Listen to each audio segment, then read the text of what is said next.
Hello student, good morning. संस्कार public उच्च माध्यमिक विद्यालय बड़ाऊ की ऑनलाइन क्लास में आपका एक बार फिर से स्वागत है। लास्ट वीडियो में हम लोग चर्चा कर रहे थे, अपना चैप्टर सेकंड स्टार्ट है गाउस का नियम और इसके अनुप्रयोग, जिसमें हम लोगों ने गाउस के नियम के बारे में भी अध्ययन कर लिया था और उसके दो एप्लीकेशन भी हम लोगों ने कर लिए थे। पहला एप्लीकेशन किया था अपन ने कि एक चालक तार है और उस तार के कारण विद्युत क्षेत्र की तीव्रता हम लोगों ने कैलकुलेट की थी। दूसरा लास्ट पॉइंट अपन ने किया था पिछले वीडियो में कि एक अचालक पट्टिका के कारण विद्युत क्षेत्र की तीव्रता हम लोगों ने कैलकुलेट की थी। तो थोड़ा सा रिमेम्बर कीजिए, वैल्यू कितनी आई थी, इक्वल्स में सिग्मा अपॉन 2 एप्सिलॉन नॉट, जहां सिग्मा क्या था, पृष्ठ आवेश घनत्व।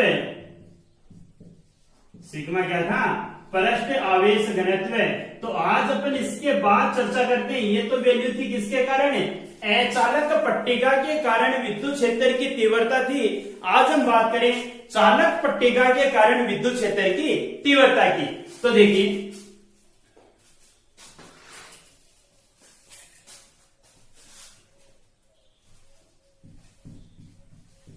अपरिमित समरूप आवेशित, यानी आवेशों समान रूप से फैला है, समरूप आवेशित चालक पट्टिका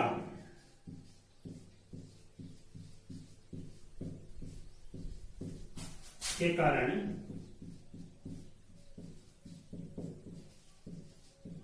विद्युत क्षेत्र की तीव्रता। ठीक है, तो देखो सबसे पहला काम अपन लोगों ने क्या किया था, जब इससे पहले अपन ने अचालक पट्टिका की बात की थी तो सबसे पहले अपन ने क्या किया था, पहला काम तो अपन ये देखें कि पट्टिका जो है उसके कारण विद्युत क्षेत्र की दिशा अपने को क्या प्राप्त होगी। तो वो मान लेते हैं, जैसे कोई भी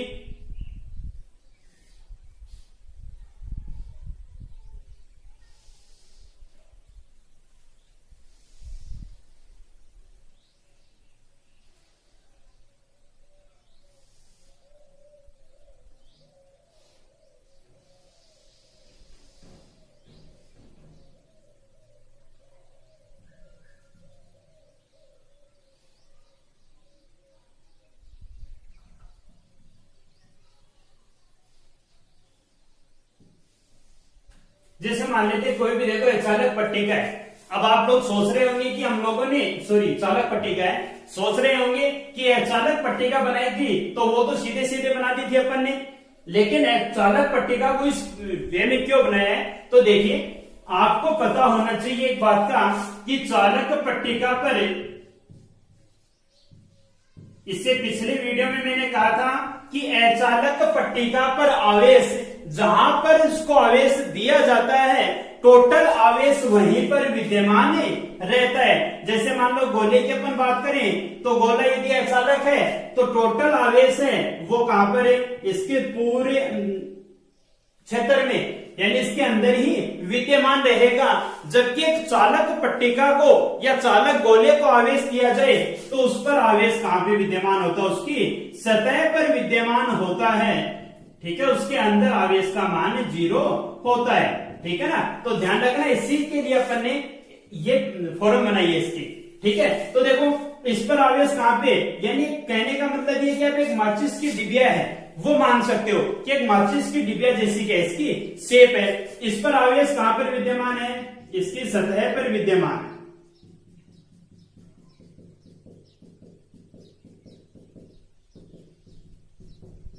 ठीक है, अब देखिए सतह पर आवेश विद्यमान है, अपने को चाहिए क्या कि जैसे मान लो इसके सेंटर पॉइंट से अपने किसी बिंदु P पर जैसे मान लेते हैं विद्युत क्षेत्र की तीव्रता अपने को कैलकुलेट करनी है। अब देखो इससे पहले वाले को काम वो का वही है, पहले वाले में हम लोगों ने क्या किया था कि कोई भी दो अल्पांश माने जिससे इसकी दिशा, विद्युत क्षेत्र की दिशा अपन निरूपित कर सके। तो इसके लिए भी अपन मान लेते हैं कि कोई भी दो अल्पांश हैं A1 A2। ठीक है, अब दोनों अल्पांश के कारण ये डिस्टेंस मान लेते हैं अपन R है, इस अल्पांश के कारण विद्युत क्षेत्र की तीव्रता ये डायरेक्शन ये बनेगी, यानी विद्युत क्षेत्र की दिशा कौन सी है, ये वाली। ठीक है। दूसरा इस अल्पांश के कारण है,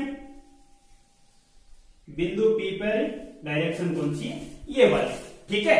अब देखिए मान लेते हैं एंगल कितना है, थीटा थीटा है, A1 है, इसके कारण मान लिया अपन ने DE1, A2 के कारण मान लेते हैं अपन D2। अब देखो अपने को एक ही बिंदु पर वही दो डायरेक्शन प्राप्त हो रही है। देखो दिशा का निर्धारण करना इससे पहले भी अपन ने 2 पॉइंट में कर चुके अपन, वो का वो काम सेम ही इसमें भी, ठीक है। दिशा निर्धारण करना सेम का सेम काम है, इसमें कोई भी चेंज आपका नहीं है, ठीक है। उसके बाद हम लोगों ने क्या किया था, इसे घटकों में वियोजित कीजिए, ठीक है। इसके दो घटक बनाइए।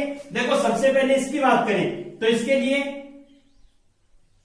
देखो एंगल ये थीटा है तो ये भी थीटा और ये भी थीटा, एंगल ये बनेंगे। और आपको पता है कि जिस अक्ष के साथ कोण बनता है वो उसका कौन सा घटक कहलाता है, क्षैतिज घटक कहलाता है। तो ये तो कौन सा बन जाएगा, DE2 cos थीटा, और इसका लंबवत घटक कौन सा हो जाएगा, ये वाला DE2 sin थीटा, ठीक है। सेम ऐसा ही काम इसके लिए, कोण ये बनता है तो क्षैतिज घटक तो कौन सा हो जाएगा, DE1 cos थीटा, और लंबवत घटक कौन सा हो जाएगा, DE1 sin थीटा, ठीक है।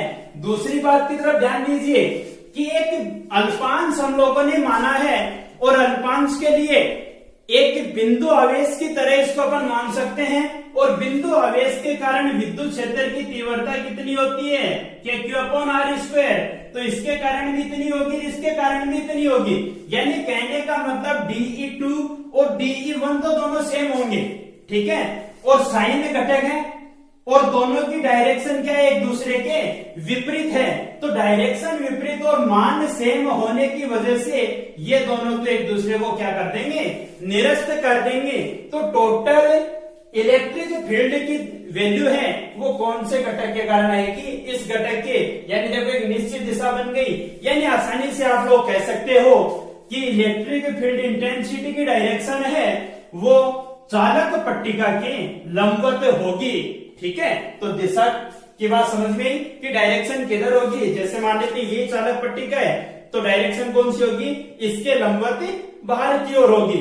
पता लग रहा है आपको, ठीक है। ये तो बात हुई इतनी अपने डायरेक्शन की। अब डायरेक्शन के बाद इसके लिए वैल्यू कैलकुलेट करें हम लोग कि वैल्यू इसके लिए कितनी बनेगी। तो देखिए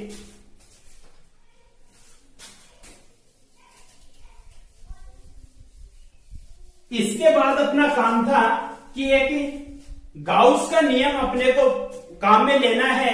तो सबसे पहले एक गाउसीय पृष्ठ की क्या करनी है, अपन को कल्पना करनी है। तो अपन मान लेते हैं कोई भी, जैसे चालक पट्टिका ही है, ठीक है। मैं सीधा सीधा लिख देता हूं चालक पट्टिका को।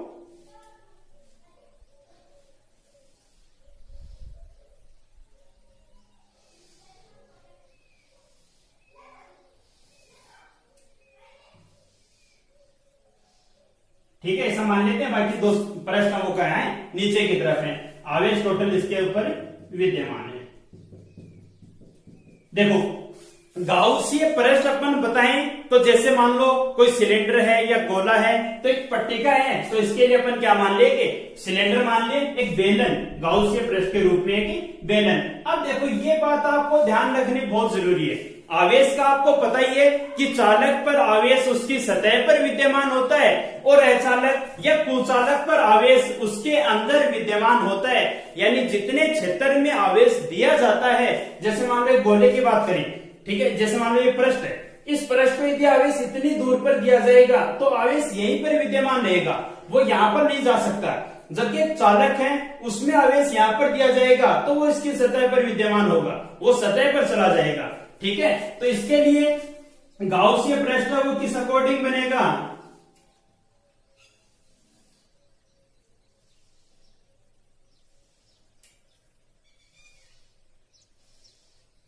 इस अकॉर्डिंग बनेगा, ठीक है। दूसरा टर्मिनल ये जो है, ये सरफेस है, वो कहां पर, उस पट्टिका के अंदर विद्यमान है, ठीक है। देखो गाउसीय पृष्ठ की कल्पना करने के बाद हम लोगों ने क्या किया था, इसके तीन पृष्ठ अलग अलग, एक पृष्ठ ये, इसको नाम दे देते हैं S1, दूसरा पृष्ठ ये मान लेते हैं, इसको नाम दे देते हैं S2, तीसरा पृष्ठ अपने पास है S3।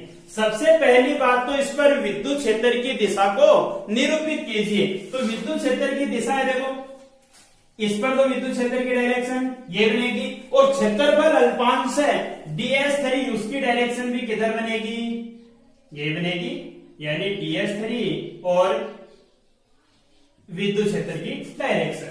इसके लिए विद्युत क्षेत्र तो पट्टिका के लंबवत है, यानी विद्युत क्षेत्र तो ये हो गया, और अल्पांश पर है उसका क्षेत्रफल की डायरेक्शन कौन सी होगी, ये वाली, क्योंकि क्षेत्रफल की डायरेक्शन अपने को पता है पृष्ठ के लंबवत बाहर की ओर होती है। इसके लिए देखो क्षेत्रफल की डायरेक्शन तो ये रही, ठीक है। विद्युत क्षेत्र आप चाहो उधर दर्शा सकते हो, इधर भी, लेकिन दूसरी बात इसमें ध्यान रखोगे कि इस पट्टिका के अंदर आवेश विद्यमान नहीं है, तो इसके अंदर आवेश जब विद्यमान नहीं है तो विद्युत क्षेत्र कहां से आएगा, आवेश नहीं है तो विद्युत क्षेत्र भी क्या होगा, जीरो। तो इस पृष्ठ के लिए विद्युत क्षेत्र कितना होगा, जीरो होगा, ठीक है। अब लगाइए अपना गाउस का नियम।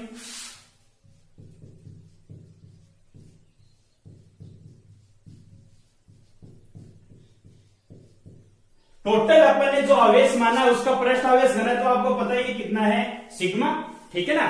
देखो गाउस के नियम से, गाउस का नियम क्या कहता है, phi equal summation Q upon epsilon not, ये कहता है। और फाई फ्लक्स है, फ्लक्स को अपन जानते हैं कि फाई इक्वल्स में क्या होता है, इंटीग्रेशन ईडीए कोस थीटा, यही होता है, ईडीए कोस थीटा इक्वल से कितना है, summation Q upon epsilon not. यानी काम जो अपन ने पिछले अनुप्रयोग में किया था, जो एक अचालक पट्टिका के लिए किया था, सेम का सेम काम करेंगे अपन, ठीक है। उसके बाद हम लोगों ने क्या किया था, तीन पृष्ठ है तो तीनों पार्टों में डिवाइड करें इसे, ठीक है। तो पहला तो S1 EDA cos theta plus integration S2 EDA cos theta plus integration S3 EDA cos theta equal से कितना है, summation Q upon epsilon not, ठीक है। ये तो बात हो गई इतनी। अब अपने को प्रत्येक पृष्ठ के लिए एंगल की आवश्यकता है। देखो सबसे पहले अपन बात करें S1 पृष्ठ के लिए, तो देखो S1 पृष्ठ के लिए कितनी है वैल्यू, थीटा, थीटा ही देखना अपने को तो दोनों के बीच में, लेकिन यहां पर तो पहले से ई ही जीरो है, इलेक्ट्रिक फील्ड का मान ही जीरो है, तो ये तो टोटल मान ही जीरो हो जाएगा। S2 पृष्ठ के लिए, S2 पृष्ठ के लिए थीटा कितना होगा, देखो E और DS के मध्य थीटा कितना है, 90 डिग्री, और कोस 90 का मान आप जानते हो कितना होता है, जीरो। कोस 90 कितना होता है, जीरो। तीसरा अपने पास S3 पृष्ठ के लिए थीटा कितना है, S3 के लिए, दोनों सेम डायरेक्शन में है, तो थीटा इसके लिए कितना है, 0 डिग्री, और कोस 0 का मान आप जानते हो कितना होता है, 1 होता है, ठीक है। तो ये तो हो गई अपने पास तीनों वैल्यू पुटअप कीजिए। देखो पहला कितना है, इंटीग्रेशन, इसमें तो ई का मान 0 हो जाएगा, ठीक है। तो पहला पार्ट तो क्या हो गया, अपने आप 0 हो गया, क्योंकि ई 0 अपने पास है, तो टोटल पार्ट ही क्या हो जाएगा, 0।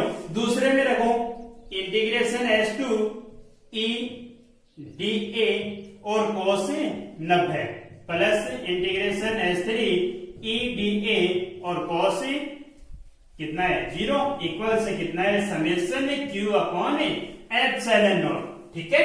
बात समझ गई। अब देखिए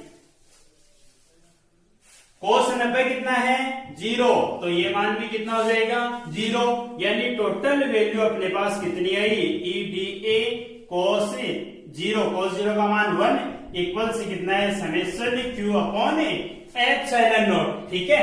यहां से देखो ई तो मैं बाहर निकाल लू, integration S3 D A equal से summation Q upon epsilon not, ठीक है।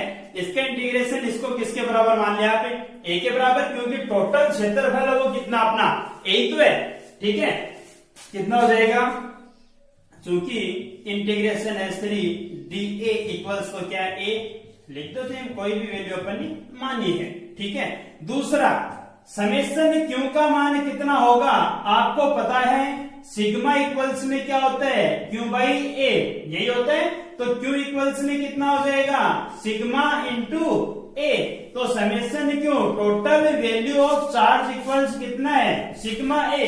कितनी आ जाएगी वैल्यू यहां से, देखो कितनी वैल्यू बनेगी E, और इंटीग्रेशन dA का मान कितना है A इक्वल से समेशन क्यू की जगह कितना है, sigma A upon A epsilon not. यही तो है, ए से ए कैंसिल, यानी वैल्यू क्या बनेगी E इक्वल से sigma upon A epsilon not. ये आ जाएगा एक चालक पट्टिका के कारण विद्युत क्षेत्र की तीव्रता ये मिलेगी। ठीक है, यदि आपको ऐसा कह दे कि इसे सदिश रूप में दर्शाइए, ठीक है, तो इसका सदिश रूप कौन सा होगा,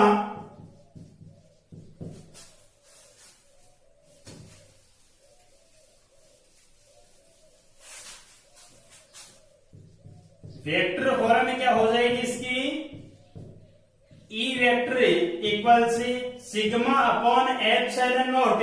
और आपको पता है कि दिशा को निरूपित वेक्टर लगा के कर सकते हैं या एकांक सदिश के द्वारा उसकी दिशा को निरूपित कर सकते हैं। तो कोई भी मैंने साथ में लगा के एकांक सदिश एन कैप, यहाँ एन कैप क्या है, इसके लंबवत विद्युत क्षेत्र की दिशा में क्या बनेगा, एकांक सदिश बनेगा। ठीक है, तो ये कितना आ जाएगा, ये वैल्यू अपने को प्राप्त हो जाएगी ये वेक्टर फॉर्म में। और ये क्या आ जाएगा, देखो दोनों में समानता है। इससे पहले अपन ने अचालक पट्टिका के लिए निकाला था, तो वहां पे वैल्यू कितनी बनी थी, सिग्मा अपॉन 2 एप्सिलॉन नॉट। और चालक पट्टिका के लिए कितना आ गया, सिग्मा अपॉन एप्सिलॉन नॉट। दोनों में देखो फर्क कितना सही आया है।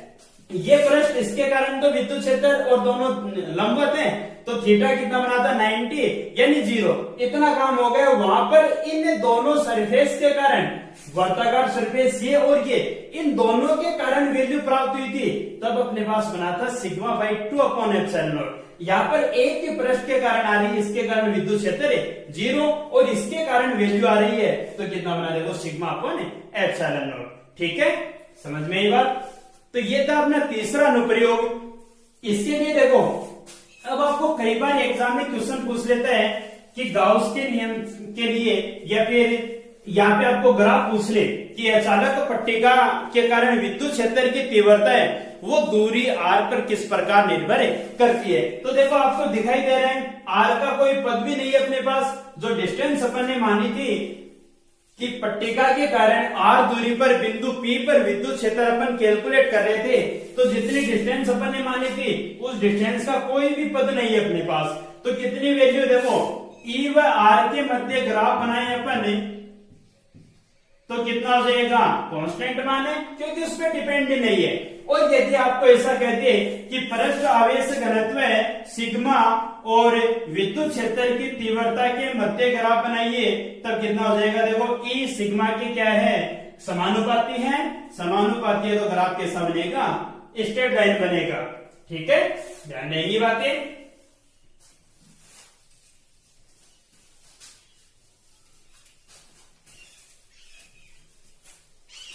इसके बाद अपन नेक्स्ट की बात करें,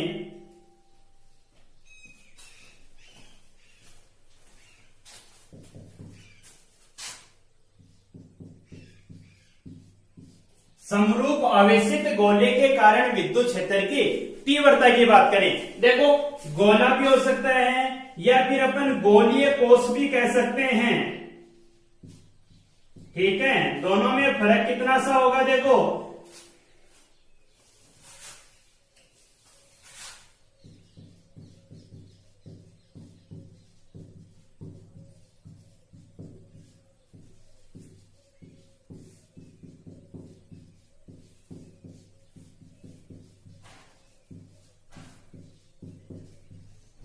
समरूप आवेशित चालक गोले या गोलीय कोष के कारण विद्युत क्षेत्र की तीव्रता।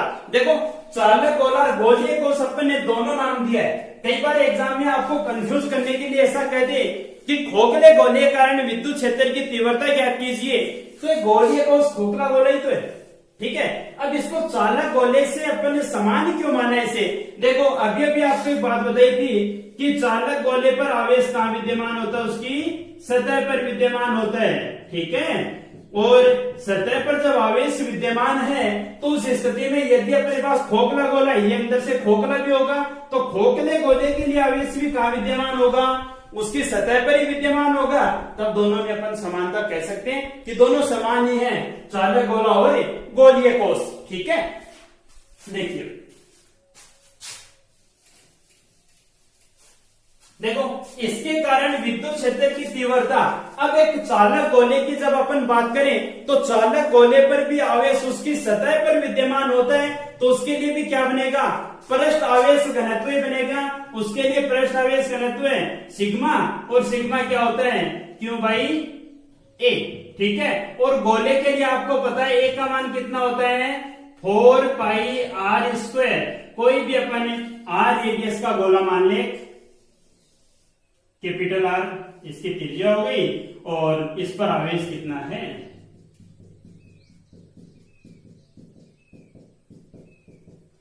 क्यों, इस पर टोटल चार्ज है। ठीक है, तो एक दो बातें अपन इसके लिए लिखते हैं कि कोई भी क्यू चार्ज का एक चालक गोला है जिसकी त्रिज्या कितनी है, आर है। इसके कारण विद्युत क्षेत्र की तीव्रता अपन को कैलकुलेट करनी है। अब देखो, गोले की जब बात आती है तो इसके लिए अपन विद्युत क्षेत्र की तीव्रता 2-3 स्टेप बनेंगे इसके लिए अपने पास। देखो, यहां पर भी हो सकती है गोले के कारण विद्युत क्षेत्र की तीव्रता, यहां पर भी हो सकती है, सतह पर भी हो सकती है, और इसके अंदर भी किसी बिंदु पर, यानी 3 स्टेप अपने पास बनी कि गोले के बाहर, अंदर और सतह पर। ठीक है, अब देखो प्रत्येक की अपन बात करें तो सबसे पहले अपन बात कर लेते हैं रेडियस को, यहां पे दर्शा दूं मैं कि गोले के केंद्र से स्मॉल आर दूरी पर कोई बिंदु विद्यमान है, उस पर अपने को विद्युत क्षेत्र की तीव्रता कैलकुलेट करनी है। ठीक है, अब आपको पता है कि विद्युत क्षेत्र की तीव्रता, ये तो देखो एक पॉइंट चार्ज की तरह हो गया, ठीक है, एक बिंदु आवेश की तरह। अब विद्युत क्षेत्र की तीव्रता, और वो भी किसकी सहायता से, गाउस के नियम की सहायता से ज्ञात करनी है। तो पहले तो क्या करें, इसको बंद पृष्ठ बनाओ। तो इस स्मॉल आर को रेडियस मानकर अपन किसकी कल्पना कर लेते हैं कि बंद गाउसीय पृष्ठ की कल्पना कर लेते हैं। ठीक है, जिस पर कोई अल्पांश मान लिया अपन ने, ये अल्पांश, ठीक है, डीएस मोटाई का अल्पांश है। ठीक है, अब देखो इस पर विद्युत क्षेत्र की तीव्रता तो किधर होगी, ये डीएस, क्षेत्रफल अल्पांश की डायरेक्शन भी यही हो जाएगी। लगाइए इसके लिए रूल, पहला पॉइंट अपना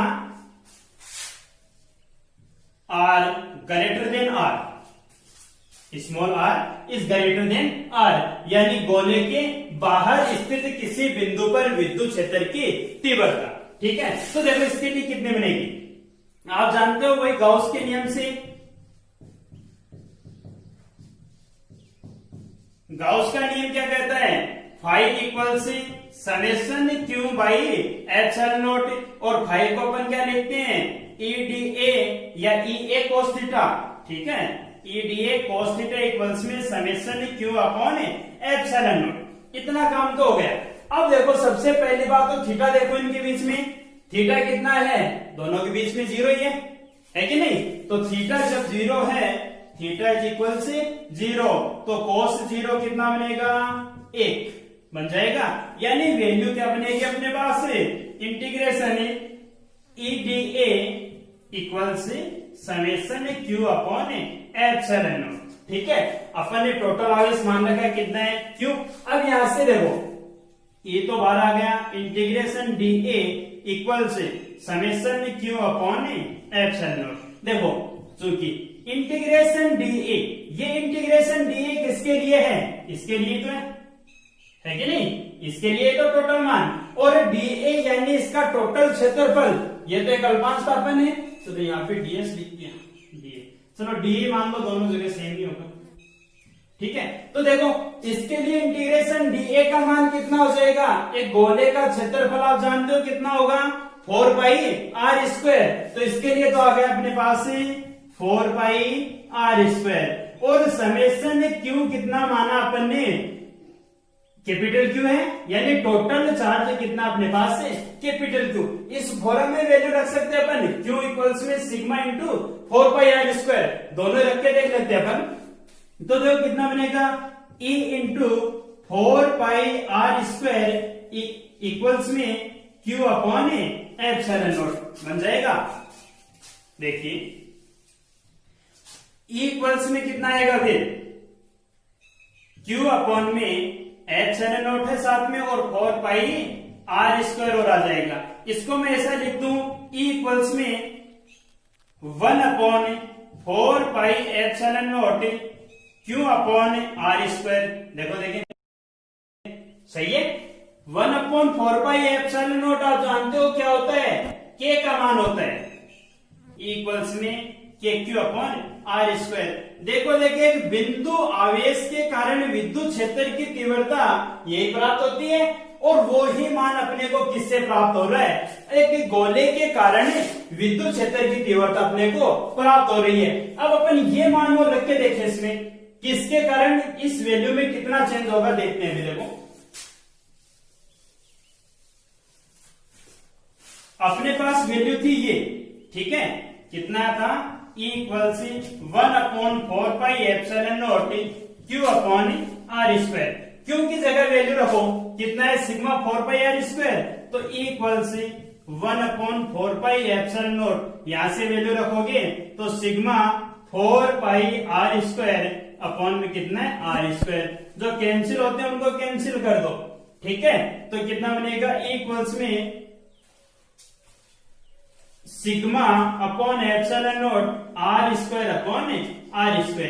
ये भी कह सकते हो आप कि इसके लिए विद्युत क्षेत्र की तीव्रता यदि सिग्मा के पदों में अपने को लिखनी है तो वो वैल्यू कितनी हो जाएगी, ये वाली हो जाएगी, ठीक है। इसके बाद इसी का दूसरा पार्ट अपने पास है कि इस गोले की सतह पर विद्युत क्षेत्र की तीव्रता कितनी होगी, ठीक है। ये तो बाहर की बात थी, अब आते हैं अपन सतह पे। तो देखो सतह के लिए अपन r दूरी पर कोई भी वैल्यू माने तो सतह पे देखो कितना हो जाएगा, स्मॉल r, ये तो है। यानी ऐसा कह सकते हैं कि स्मॉल r की जगह क्या आएगा, कैपिटल R, r बराबर r। यानी दूसरी स्टेप अपने पास है r इक्वल से r पर। तो देखो एक वैल्यू तो अपने पास अभी आई थी, ये रही इक्वल्स में KQ अपॉन r²। तो इसमें r की जगह r रखें तो कितना बनेगा, इक्वल्स में KQ अपॉन में कैपिटल r²। एक तो मान ये बन जाएगा। दूसरा इस फॉर्म में अपन लिखें तो इस फॉर्म में भी यहां से लिख सकते हो आप, स्मॉल r की जगह कैपिटल R। तो क्या बनेगा, इक्वल से sigma upon epsilon not r² upon में r² से r² कैंसिल। तो इक्वल्स में कितना आ जाएगा, सिग्मा अपॉन एप्सिलॉन नॉट। इस फॉर्म में भी लिख सकते हो। ये वैल्यू कहां पर अपने पास है, सतह पर है। तीसरी बात आती है अपने इसके गोले के अंदर विद्युत क्षेत्र की तीव्रता कितनी होगी, ठीक है। तो देखो तीसरी स्टेप अपने पास है r is less then r। तो देखो गोले के अंदर की बात करें तो मान लेते हैं कोई बिंदु केंद्र से r दूरी पर कोई बिंदु ये विद्यमान, ठीक है। इस पर विद्युत क्षेत्र की तीव्रता अपने को कैलकुलेट करनी है। तो विद्युत क्षेत्र की तीव्रता सबसे पहले वही क्या करें, गाउसीय पृष्ठ की कल्पना करें। ये मान लिया इसके लिए कोई भी गाउसीय पृष्ठ है। इस पर विद्युत क्षेत्र की डायरेक्शन आपको पता है कौन सी होगी, ये वाली, और इस पर क्षेत्रफल अल्पांश की डायरेक्शन भी यही होगी, ठीक है। अब देखो इसके लिए अपन जानते हैं गाउस का नियम क्या होता है, फाई इक्वल सी summation Q upon epsilon not. ये बनेगा यानी integration EdA cos theta equal से summation Q upon epsilon not. cos theta तो कितना हो जाएगा, दोनों सेम डायरेक्शन में बनेंगे। तो थीटा तो कितना है, 0 डिग्री, यानी cos 0 कितना होगा, 1 होगा। कितना हो जाएगा, इंटीग्रेशन EdA इक्वल से summation Q upon epsilon not. एक काम तो ये हो गया। अब देखो इसको E integration DA equal summation Q upon epsilon not, ठीक है। अब समेशन Q की जगह तो क्या है, क्या टोटल चार्ज Q ही अपने पास है, टोटल चार्ज Q है क्या, यहाँ पे चार्ज तो Q है, लेकिन गोले के अंदर विद्युत क्षेत्र देखिए, क्या गोले के अंदर आवेश विद्यमान है, नहीं विद्यमान है। तो इस गाउसीय पृष्ठ पर टोटल आवेश कितना है, जीरो, और टोटल आवेश जीरो है तो इस पर विद्युत क्षेत्र की तीव्रता भी कितनी होगी, जीरो होगी। यानी ई का मान कितना आ जाएगा, यानी कितना होगा, समेशन क्यू टोटल आवेश जीरो, तो इस पर विद्युत क्षेत्र की तीव्रता कितनी आएगी, जीरो आएगी। ठीक है, 3 स्टेप अपने पास बनी है। गोले के बाहर विद्युत क्षेत्र की तीव्रता कितनी है, के क्यू अपॉन आर स्क्वायर। गोले की सतह पर कितनी है, के Q upon capital R square, और गोले के अंदर कितनी है, जीरो है। ठीक है,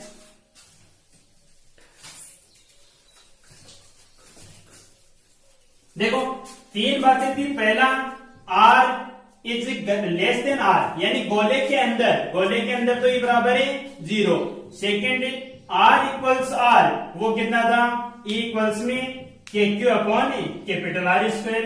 तीसरा था अपने पास R is greater than R, गोले के बाहर, वो कितना था, इक्वल्स में K Q upon small R square. ठीक है, आपको ग्राफ पूछे कि दूरी के साथ निर्भरता बताइए, तब आप कैसे बताओगे।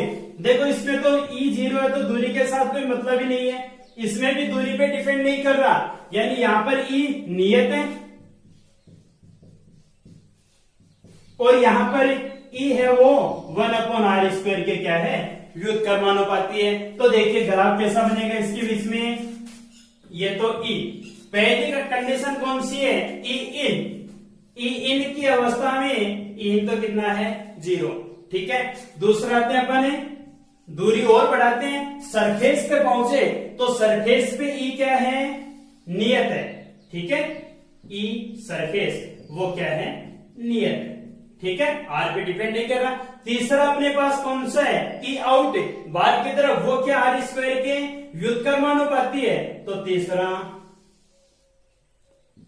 ई व्युत्क्रमानुपाती किसके हैं, आर स्क्वायर के। ठीक है, तो ये बन जाएगा ई और आर के मध्य वक्र। ठीक है, आज के लिए अपने दोनों प्रयोग। ठीक है, बाकी अपन बात करेंगे नेक्स्ट वीडियो में। धन्यवाद।